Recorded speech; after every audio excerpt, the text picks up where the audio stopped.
This video looks at how to write conclusions and considers some of the different options available to you. The challenge with conclusions is that we don't want to simply repeat what we've said in our introduction.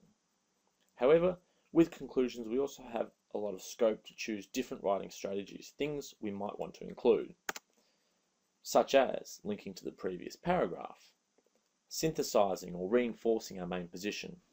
We might pose a question, or we might call for action. So we'll briefly review the essay that we have written leading up to this conclusion. It answers the question, Melbourne is the greatest city in the world, to what extent do you agree?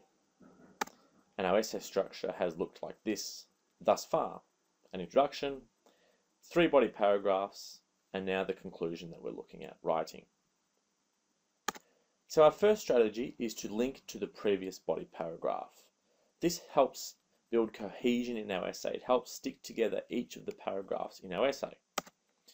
And so if we consider that our previous body paragraph related to public transport, this might be a possible conclusion.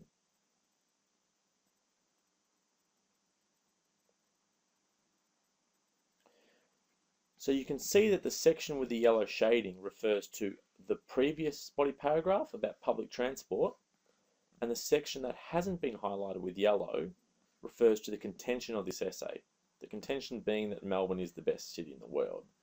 So this helps us stick together the third body paragraph and the conclusion. And of course we would need several more sentences on top of this one. Our second strategy to consider is that we should try and synthesize rather than simply summarize. So often students will simply repeat or summarize what they've said previously. A more advanced option is to try and synthesize, and this involves bringing together or combining the separate parts of your essay.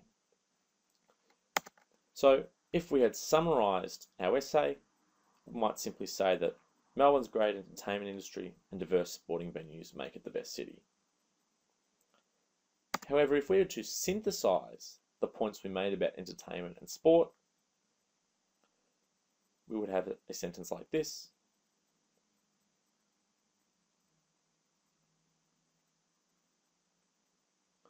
And this sentence is really bringing together points we would have made earlier about how these two themes, the entertainment industry and sports venues, bring together large numbers of people into the city. So you can see that this brings together the points that were made earlier rather than simply repeating what our main themes were. Let's take a look at a second example. So a summary of the point we made about public transport would simply highlight that it also makes Melbourne a great city. If we were to synthesize,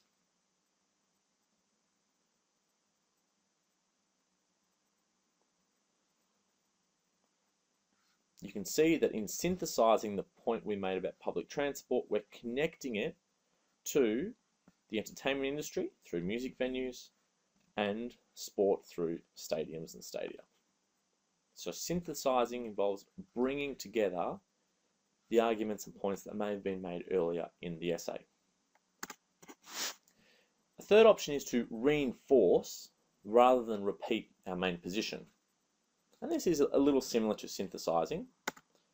So the position we would have outlined in our introduction, very simple one.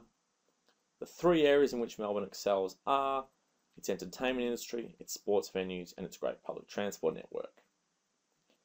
We don't want to just repeat this in our conclusion. We want to find a way to reinforce one part of this, one part of these 3 themes to make them stronger. And so we might try this.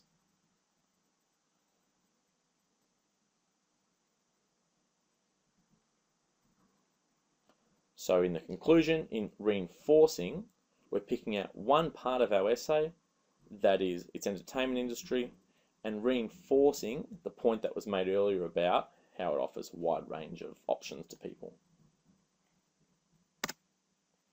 The next thing you might want to do is pose a question. And this question, of course, would relate to some of the points you made earlier in your essay. Questions like, if there are better cities than Melbourne, then where are they?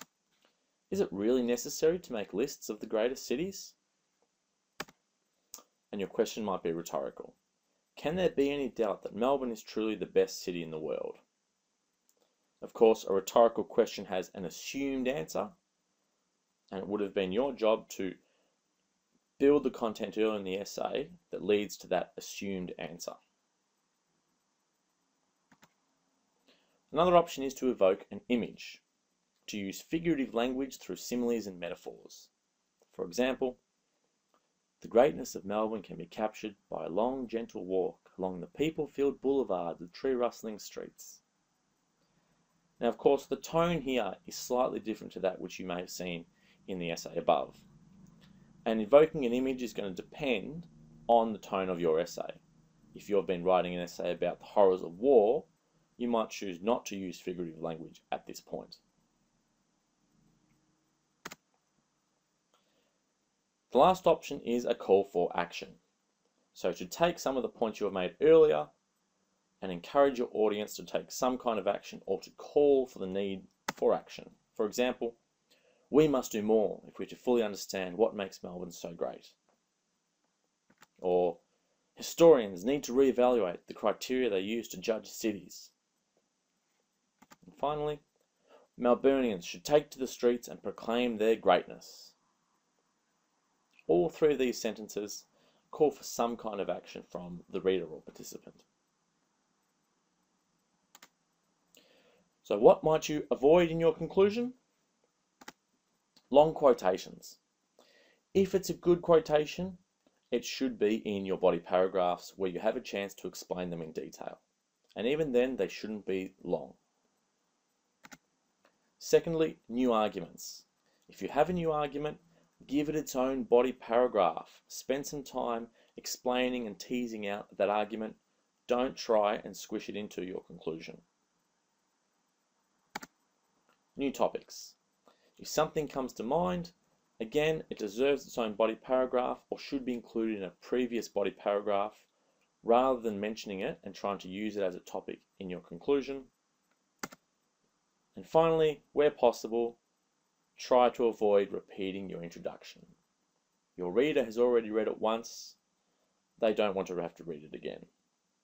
So you've got a number of options that you can choose, see how a number of them fit together.